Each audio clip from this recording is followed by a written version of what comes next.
नहीं मिली आप सांसद संजय सिंह को राहत। दिल्ली शराब नीति से जुड़े मनी लॉन्ड्रिंग मामले में आम आदमी पार्टी के राज्यसभा सांसद संजय सिंह को शुक्रवार 24 नवंबर को राउज एवेन्यू कोर्ट से राहत नहीं मिली। कोर्ट ने उनकी न्यायिक हिरासत 4 दिसंबर तक बढ़ा दी है। कोर्ट ने आप नेता संजय सिंह नियमित जमानत की अर्जी पर सुनवाई के दौरान उन्हें जेल में इलेक्ट्रिक केतली देने की इजाजत दे दी है। वहीं ईडी ने बताया कि मामले में जल्द ही सप्लीमेंट्री चार्जशीट दाखिल की जाएगी।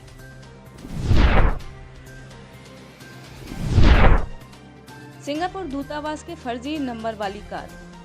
भारत में स्थित सिंगापुर हाई कमीशन ने कार के फर्जी नंबर को लेकर शुक्रवार 24 नवंबर को अलर्ट जारी किया। कमीशन ने 63 सीडी प्लेट को फेक बताते हुए कहा कि यह हमारी कार नहीं है। सिंगापुर के हाई कमिश्नर साइमन वोंग्स ने सोशल मीडिया एक्स पर लिखा, अलर्ट 63 सीडी की नंबर की प्लेट वाली ये कार फर्जी है।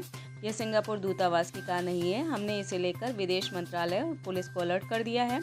आपको यह कार जब भी दिखे तो सतर्क रहें। खासकर IGI Indira Gandhi international airport के पास कार दिखती है तो सावधान हो जाएं।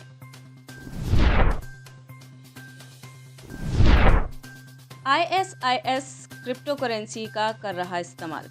यूपी में पिछले दिनों लखनऊ के राजाजीपुरम से गिरफ्तार किए गए ISIS के आतंकी वसीउल्लाह से पूछताछ में चौंकाने वाले खुलासे हो रहे हैं। रिमांड में पूछने के दौरान वसीमुल्लाह ने बताया कि ISIS ने फंडिंग के लिए क्रिप्टो करेंसी का इस्तेमाल कर रही है। यूपी ATS ने इसके बाद वसीउल्लाह से जुड़े लोगों की धरपकड़ के लिए पश्चिमी उत्तर प्रदेश और पूर्वी उत्तर प्रदेश में ऑपरेशन शुरू कर दिया है। हिंदी में होगी मैनेजमेंट और लीडरशिप की पढ़ाई।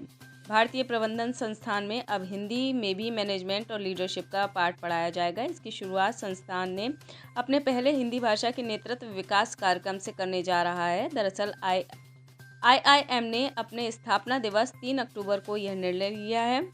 कौशल की कमी को एक प्रमुख चुनौती मानते हुए IIM ने सभी के लिए शिक्षा को सुलभ बनाकर बदलाव लाने के लिए पहल की है। इस पहले हिंदी भाषा पाठ्यक्रम का उद्देश्य रूढ़िवादिता को तोड़ना और अधिक समावेशी शिक्षण वातावरण को बढ़ावा देना है। 10 साल पहले हुई शादी को पटना HC ने किया रद्द। बिहार में 10 साल पहले जबरन हुई एक शादी पर पटना हाई कोर्ट का अहम फैसला आया है। पटना उच्च न्यायालय ने भारतीय सेना के एक कांस्टेबल की शादी को रद्द कर दिया है। उन्हें 10 साल पहले बिहार में अपहृत कर बंदूक की नोक पर एक महिला के साथ उनकी जबरन शादी कर दी गई थी।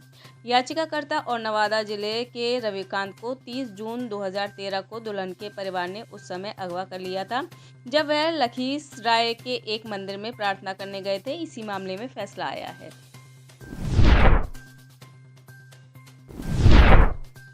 दिल्ली की सड़कों पर सरपट दौड़ेगी प्रीमियम बसें। राष्ट्रीय राजधानी दिल्ली की पब्लिक ट्रांसपोर्ट सेक्टर में बहुत ही जल्द एक बड़ा बदलाव होने जा रहा है। दिल्ली सरकार जल्द ही आम जनता को तोहफा देते हुए प्रीमियम बसें चलाने जा रही है। ये बसें बेहद लग्जरी और कई आधुनिक सुविधाओं से युक्त होंगी। इसकी तैयारियां जोरों पर हैं। इन बसों को चलाने का मकसद कार में चलने वाले लोगों को पब्लिक ट्रांसपोर्ट में शिफ्ट करना है। उपराज्यपाल विनय सक्सेना से मंजूरी मिलने के बाद इसके जल्द ही दिल्ली की सड़कों पर रफ्तार भरने का रास्ता साफ हो गया है।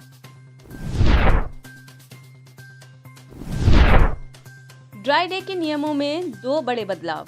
दिल्ली सरकार ने बुधवार को बड़ा ऐलान किया है। CM अरविंद केजरीवाल सरकार की ओर से जारी किया गया बयान में कहा गया है कि गुरु तेग बहादुर शहीदी दिवस को दिल्ली में ड्राई डे के रूप में मनाया जाएगा। यानी अब हर साल 24 नवंबर को राजधानी में ड्राई डे रहेगा, जबकि 25 दिसंबर को क्रिसमस डे होने के बावजूद ड्राई डे नहीं होगा। दिल्ली सरकार उत्पाद विभाग पहले इसकी घोषणा की थी।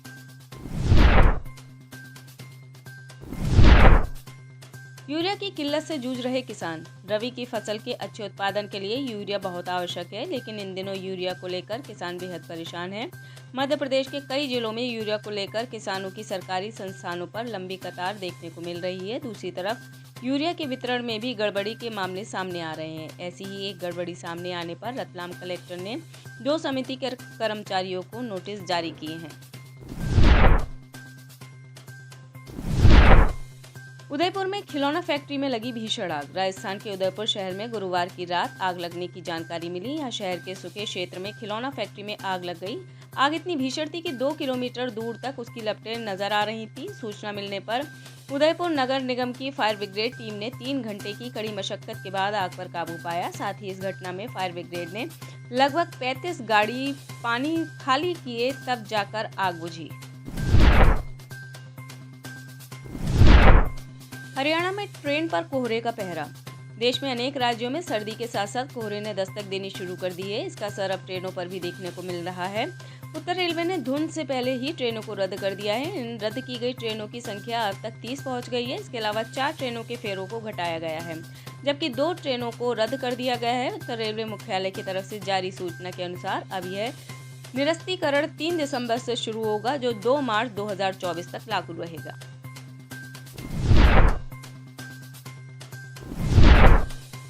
मुंबई एयरपोर्ट के टर्मिनल 2 को बम से उड़ाने की धमकी। मुंबई अंतर्राष्ट्रीय हवाई अड्डे को एक ईमेल मिला है जिसमें उसके टर्मिनल 2 को बम से उड़ाने की धमकी दी गई है और ईमेल भेजने वाले ने ऐसा ना करने के एवज में बिटकॉइन में 10 लाख अमेरिकी डॉलर की मांग की है। पुलिस ने शुक्रवार को ये जानकारी दी। एक अधिकारी ने बताया कि छत्रपति शिवाजी महाराज अंतर्राष्ट्रीय हवाई अड्डे को गुरुवार को धमकी भरा ईमेल मिला, जिसके बाद सहार थाने में प्राथमिकी दर्ज की गई और जांच शुरू की गई। अगर निर्दिष्ट पते पर बिटकॉइन में 10 लाख अमेरिकी डॉलर हस्तांतरित नहीं किए गए तो हम 48 घंटों में टर्मिनल 2 को बम से उड़ा देंगे। अगले 24 घंटे में एक और चेतावनी संदेश भेजा जाएगा। चीन में बच्चों में फैल रही रहस्यमयी बीमारी। भारत सरकार के स्वास्थ्य मंत्रालय ने चीन में बच्चों में फैल रही रहस्यमयी बीमारी पर नजर बनाए रखी है। केंद्रीय स्वास्थ्य मंत्रालय की ओर से कहा गया है कि चीन में सामने आ रहे एवियन इन्फ्लुएंजा मामले के साथ साथ श्वसन संबंधी बीमारी के समूह से भारत को खतरे की संभावना कम है। इसके साथ ही स्वास्थ्य मंत्रालय की ओर से कहा गया है कि भारत इसकी वजह से पैदा होने वाली किसी भी आपात स्थिति के लिए तैयार है।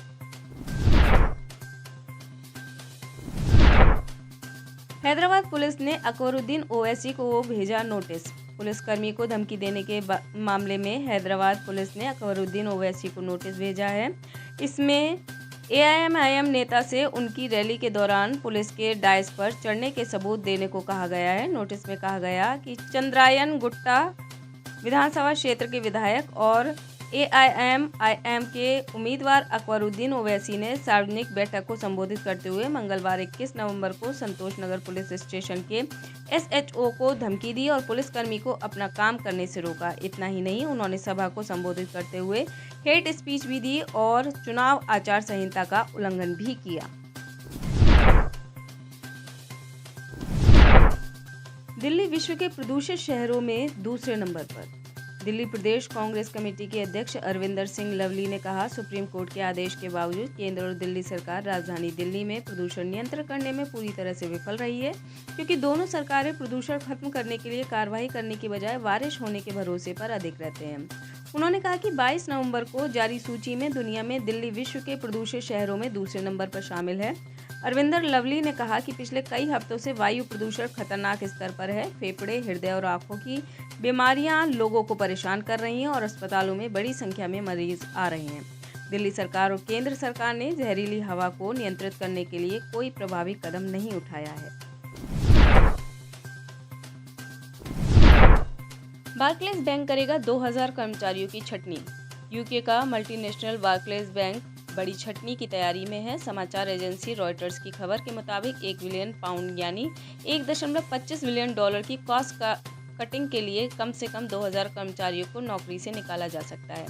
बार्कलेज बैंक में बड़े स्तर पर होने वाली छटनी की खबर के बीच सबसे बड़ा सवाल यह है कि क्या इसका असर भारत में काम करने वाले कर्मचारियों पर पड़ेगा। रॉयटर्स की खबर के मुताबिक बार्कलेज बैंक की इस छटनी का असर मुख्य रूप से ब्रिटिश बैंक ऑफिस में काम करने वाले कर्मचारियों पर ही पड़ने वाला है। बैंक के मैनेजर समीक्षा के काम में जुटे हैं।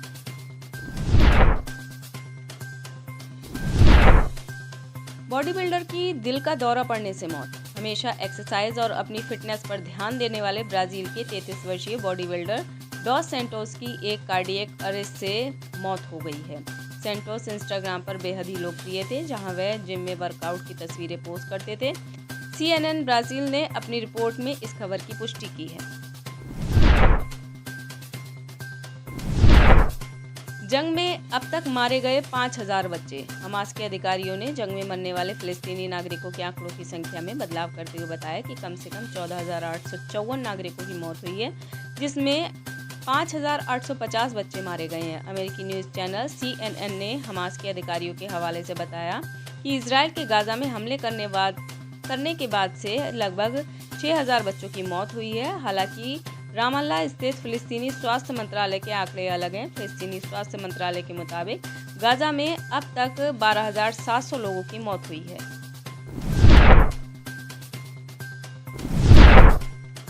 अस्पताल के अंदर ढूंढ निकाली आतंकी टनल। हमास के साथ जारी जंग के बीच इजराइल हर रोज नए नए दावे करता है। शुक्रवार 24 नवंबर को इजरायली रक्षा बल ने एक वीडियो साझा करते हुए दावा किया कि गाजा के सबसे बड़े अस्पताल के नीचे एक आतंकवादी सुरंग मिली है। इजरायली सेना के मुताबिक गाजा में अल शिफा हॉस्पिटल को हमास आतंकियों ने अपना अड्डा बना रखा है। इजराइल ने दावा किया कि सुरंग अस्पताल से लेकर शहर के अंदर तक जाती है। ऐसे में जब भी इजरायली सेना हमास पर पलटवार करती थी तो वे इसी सुरंग में घुसकर जवाबी हमले से बच जाते थे। इजराइल हमास के बीच लागू हुआ सीज फायर। इजराइल हमास जंग के बीच सीज फायर का ऐलान हो गया है। शुक्रवार से दोनों पक्षों के बीच युद्ध कुछ दिनों के लिए थम चुका है। अब से कुछ घंटों के बाद हमास की ओर से 13 बंधकों का जत्था रिहा किया जाएगा। इसमें महिलाएं और बच्चे शामिल होंगे।